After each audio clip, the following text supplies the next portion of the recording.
Hello प्यारे बच्चों, कैसे हैं आप सभी। बहुत बहुत स्वागत है आप सभी का इस वीडियो में। तो आज की जो ये वीडियो है बच्चों, बहुत ही ज़्यादा स्पेशल और मैं कह सकता हूँ बहुत ही ज़्यादा आप लोगों के लिए हेल्पफुल होने वाली है। क्योंकि जैसा देखा गया है भाई बच्चों को, और जैसे बच्चों से बात की गई है तो ये बहुत पाया गया है कि सर पढ़ाई में मन नहीं लगता। ठीक है, क्लास 9th वाले जो बच्चे हैं उनके साथ भी यही सेम प्रॉब्लम है। तो जो क्लास 10th में बच्चे हैं उनके साथ भी यही सेम प्रॉब्लम है। तो ये प्रॉब्लम जो है ये चलती चली आती है और ये प्रॉब्लम आगे तक बढ़ती रहती है और इस प्रॉब्लम का जो है बच्चों को सॉल्यूशन नहीं पता चल पाता। तो आज की जो ये वीडियो होगी बच्चों, इसमें आज की जितनी भी प्रॉब्लम्स हैं और उससे रिलेटेड जो सॉल्यूशन है उस पर हम लोग बात करने वाले हैं कि हमारा पढ़ाई में मन क्यों नहीं लगता है और पढ़ाई में मन कैसे लग सकता है। तो बच्चों, पढ़ाई में मन ना लगने का जो सबसे बड़ा रीज़न है आजकल का, तो अगर देखा जाए तो जैसे बच्चे क्या होते हैं कि क्लास 9th के जो बच्चे होते हैं उनके बोर्ड एग्जाम्स नहीं होते हैं। तो बोर्ड एग्जाम्स नहीं होते तो वो बच्चे क्या होते हैं, ज़्यादा सीरियस होते नहीं है, मज़े लेने वाले होते हैं। मन तो ज़्यादा उनका करता नहीं है पढ़ने का, है ना। और मन ना लगने का कारण क्या होता है? मन ना लगने का कारण ये भी होता है कि भई उनके पास मोबाइल है, तो मोबाइल में से पता चला एक बार जैसे किसी का मैसेज आया, तुरंत उठा करके मोबाइल देखा और किसका मैसेज आया भई तुरंत उसका रिप्लाई करना है, किसने स्टेटस लगाया है भई, किसने क्या किया है, किसने जो है मेरी फ़ोटो को लाइक किया है, किसने जो है कमेंट किया है, ये सारा उनके दिमाग में एकदम से चलने लगता है, ठीक है? उसके बाद दूसरा क्या है बच्चों? बाहर घूमना। बाहर हम लोग घूमने चले जाते हैं, बच्चे जो है क्या करते हैं अपने दोस्तों के साथ में क्रिकेट खेलने चले गए या ल गर्ल्स जो हैं, लड़कियाँ जो हैं बाहर ही अपने घर के बाहर ही, मतलब कि जैसे 9th क्लास की लड़कियां भी ऐसी नहीं है कि वो भी क्या करती हैं, अपना जो है एक दूसरी सहेली के पास चली गई, उससे बातें मिला रही हैं, है ना, खूब जो है टाइम पास कर रहे हैं। इस तरह की एक्टिविटीज जब होती हैं तो जाहिर सी बात है कि बच्चों हमारा पढ़ाई में मन नहीं लगेगा। और जितना मैंने बच्चों से बात की है, चाहे सेमिनार हो या बच्चों ने जैसे मेरे से वैसे भी बातें की है, जितना भी मतलब बच्चों से इंटरेक्शन हुआ है, बच्चों से बातें हुई हैं, उसमें यही बच्चे कहते हैं कि सर पढ़ाई में मन नहीं लगता है, आखिर पढ़ाई में मन कैसे लगाया जाए, है ना। और उसके पीछे का सबसे मतलब ये प्रॉब्लम ना अब बढ़ती सी जा रही है और ज़्यादातर बच्चों की ये प्रॉब्लम है। तो आज हम इस वीडियो में इसी पर बात कर रहे हैं। दूसरा आता है बेटा टीवी देखना। अब जैसे सबके घर में टीवी तो है ही है, ठीक है, नई मोबाइल है तो क्या किया, चलो टीवी देख लेते हैं। पढ़ाई का मन नहीं कर रहा, चलो थोड़ी देर टीवी देख लेते हैं। अरे भाई अब अनुपमा सीरियल आ रहा है, अब तारक मेहता का उल्टा चश्मा आ रहा है, अब ये वाला सीरियल आ रहा है, अब बिग बॉस आ रहा है। आजकल छोटे-छोटे बच्चों को भी बड़े-बड़े जो कह सकते हैं सीरियल्स हैं जिनका उनसे उनका कोई लेना-देना नहीं है, उसको वो देखने की क्यूरियोसिटी जो होती है ना, वो पढ़ाई से मन हटा देती है। ठीक है? रोज़ शाम को ये तो याद रहता है कि हाँ, ये वाला सीरियल इतने बजे आएगा, लेकिन ये याद नहीं रहता कि भई हमें जो है पढ़ाई भी करनी है। तो बच्चों, टीवी देखने का मतलब ये सारी चीज़ें हैं, ये सारी प्रॉब्लम्स हैं जो आपका पढ़ाई से मन हटा देती हैं, डिस्ट्रैक्ट कर देती हैं आपको। ठीक है? तो ये फिर अगला क्या है बच्चों? अगला है रिलेटिव्स। रिलेटिव्स कैसे? जैसे मान लीजिए घर पे आपके जो है रिश्तेदार आ जाते हैं, आज बुआ आ रही हैं, कल मौसी आ रही हैं, फिर फूफा आ रहे हैं, फिर कोई आ रहा है, तो उनकी आवा-भगत में लग जाते हैं, उनसे बातें मिलाने में लग जाते हैं, है ना? तो आपके कहीं न कहीं कुछ रिलेटिव्स भी ऐसे होते हैं जो आपको पढ़ाई से डिस्ट्रैक्ट करते हैं। अब बच्चों, इन सारी चीज़ों से बचने का सॉल्यूशन क्या है? कैसे आप इन सब चीज़ों से बच सकते हो? अब इस पर बात कर लेते हैं।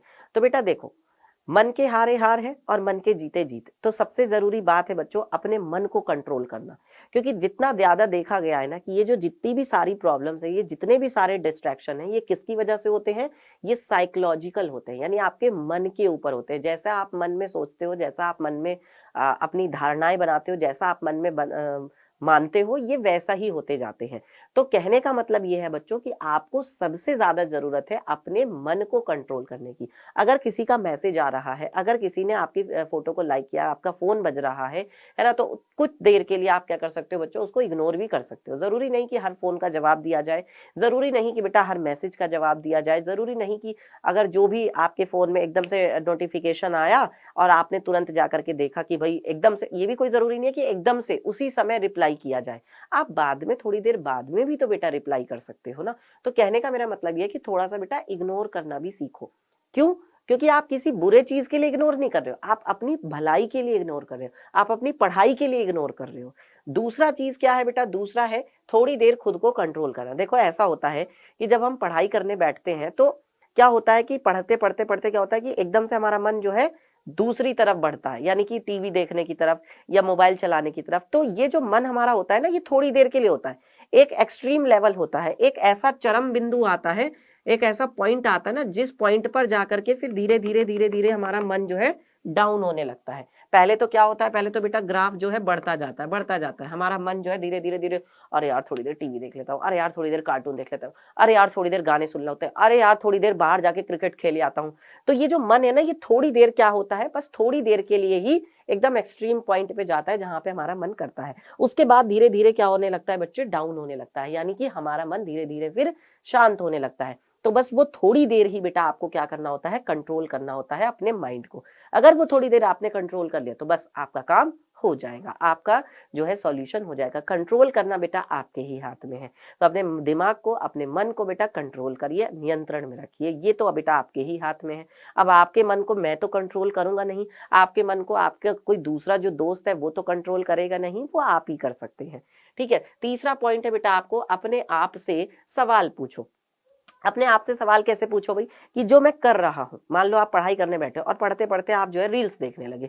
अब रील्स देखते देखते पता ही नहीं चला कि भाई कितना टाइम निकल गया, क्योंकि देखो बेटा, हम यूट्यूब पे रील्स देखें, हम इंस्टाग्राम पे रील्स देखें, मतलब हम जिस टाइप की वीडियोस देखते हैं ना, तो यूट्यूब का भी ये होता है, इंस्टाग्राम का भी यही होता है कि जिस तरह की वीडियोज हम लोग देखते हैं, वो यूट्यूब और इंस्टाग्राम हमें उस तरह की ही वीडियोज दिखाने लगता है, खुद से ही हमारे सामने उसी तरह की वीडियोज आने लगेंगी। अगर हम हंसी मजाक से रिलेटेड वीडियो देखने लगेंगे तो हमारे सामने हंसी मजाक की वीडियो आएंगी। अगर हम शिक्षा से रिलेटेड यानी कि एजुकेशनल वीडियोस देखेंगे तो हमारे सामने एजुकेशनल वीडियोस आने लगती हैं। खाने पीने की वीडियो देखेंगे तो खाने पीने की वीडियो आने लगेंगी। जोक की वीडियो देखेंगे तो जोक की वीडियोस आने लगेंगी। कहने का मतलब यह है, जैसी वीडियो आप देखोगे वो वैसी ही वीडियो आपको दिखाने लगेगा।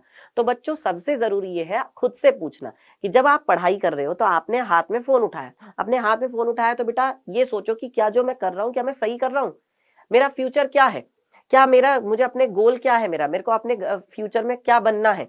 मुझे आईएएस बनना है, मुझे पीसीएस बनना है, मुझे डॉक्टर बनना है, मुझे इंजीनियर बनना है, मुझे वकील बनना है। जो भी आप बनना चाहते हैं अपने आप से सवाल पूछिए। तब वो जो बेटा आपके मन में सवाल आएगा ना, वो आपको पढ़ाई के लिए क्या करेगा, इंस्पायर करेगा, वो आपको पढ़ाई के लिए बेटा प्रेरित करेगा। ये बहुत जरूरी बात है। और अपने मन में बेटा कभी भी पछतावा नहीं होना चाहिए। जैसे अभी थोड़ी देर तो हमने क्या कर लिया, मोबाइल चला लिया, मोबाइल देख लिया, रील्स देख ली, क्योंकि उस टाइम पे तो रील्स देखने में मजा आता है। और थोड़ी देर बाद जब 1 घंटा निकल गया, 1 घंटे के बाद ये होता है, अरे यार रील्स देखते देखते 1 घंटा निकल गया, बताओ, फिर मन में दुख होता है। तो बच्चों, वो दुख होएगा ही नहीं ना, अपने आप से वो सवाल पूछिए, अपने आप से क्वेश्चन पूछिए।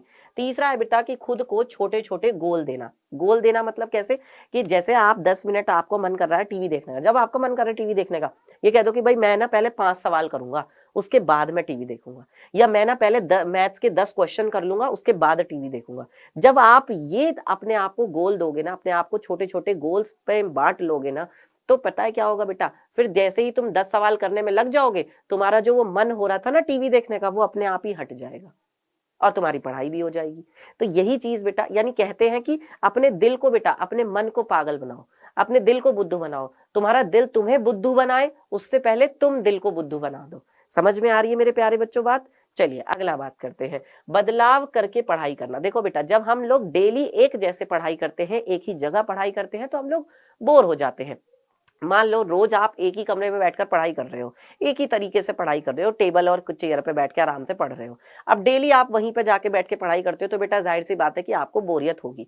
डेली आप जो है पहले मैथ्स पढ़ते हो और 2 घंटे मैथ्स पढ़ते हो, होता है ना ऐसा, मैथ्स पढ़ते पढ़ते बोरियत हो जाती है। तो कहते हैं कि बेटा बदलाव, चेंजेस शुड बी डन, यानी बदलाव होने चाहिए। भाई थोड़ी देर मैथ्स पढ़ ली, थोड़ी देर फिर साइंस पढ़ ली, फिर थोड़ी देर इंग्लिश पढ़ ली। तो अब तुम एक काम करोगे कि तुम 3 घंटे बैठ के लगातार मैथ्स ही पढ़ने लगे, 3 घंटे लगातार बैठ के साइंस ही पढ़ते रहे, तो बेटा बोरियत तो होगी ना। तो बोरियत कैसे दूर की जा सकती है? बदलाव करके। आज इस कमरे में बैठकर पढ़ लो, ठीक है, कल उधर दूसरे कमरे में जाकर बैठकर पढ़ लो, परसों कहीं और जाकर बैठ के पढ़ लो। तो तुम्हें ये लगेगा कि हाँ भाई कुछ नया हो रहा है, कुछ अलग हो रहा है, तुम्हें बोरियत महसूस नहीं होगी। बात समझ में आ रही है प्यारे बच्चों? ये बहुत छोटी छोटी सी बातें हैं बेटा, जो हमारे मन को शांत कर सकती हैं, हमारे मन को कंट्रोल कर सकती है। और बेटा जी, जितना ज्यादा से ज्यादा हो सके पानी पिया करो। पानी पीने से क्या होता है बेटा, हमारा माइंड फ्रेश रहता है, हमें नींद कम आती है, हमारा आलस दूर होता है, क्योंकि पानी पीने से हमारे माइंड में एक हार्मोन होता है जो निकलता है, जो कि नींद को आने से कम करता है। ठीक है, तो ये सारी चीजें बेटा साइंटिफिकली मैंने आपको बताई हैं, कुछ भी इसमें रट्टाफिकेशन नहीं है, कुछ भी इलॉजिकल लॉजिकल नहीं है। जो बातें मैंने आपको बताई हैं बेटा, ये साइंटिफिकली प्रूवन है। तो बेटा इन बातों पर फॉलो करना, अगर आप फॉलो करेंगे तो वास्तव में आपका पढ़ाई में मन लगेगा। और अब से मुझे प्रॉमिस करिए कि जो बातें मैंने आपको ये सारी बताई हैं, इन बातों को आप अपनी लाइफ में अप्लाई करोगे। करोगे ना? जल्दी से प्रॉमिस कर दो फिर फटाफट से। यस, सारे क्लास 9th के बच्चे मेरे बहुत अच्छे हैं और अमित सर जब आपके साथ हैं तो फिर आपको डरने की क्या बात है ना? तो बच्चों आज की जो ये वीडियो है आपको कैसी लगी, आप मुझे लाइक करके, शेयर करके और हाँ, कमेंट करके जरूर बताइएगा कि बच्चों आप किस टॉपिक पर चाहते हैं कि मैं अगली क्लास लेकर के आऊं, किस टॉपिक पर चाहते हैं कि जिसमें आपको परेशानी आ रही है, तो वो आप मुझे कमेंट करके बता सकते हैं। आज की वीडियो आपको कितनी हेल्पफुल लगी, कितनी अच्छी लगी, तो लाइक और शेयर करके मुझे बताइए, कमेंट करके बताइए। बच्चों मिलूंगा आपसे अगली क्लास में, अगली वीडियो में, तब तक के लिए अपना ध्यान रखिए। Bye bye, take care.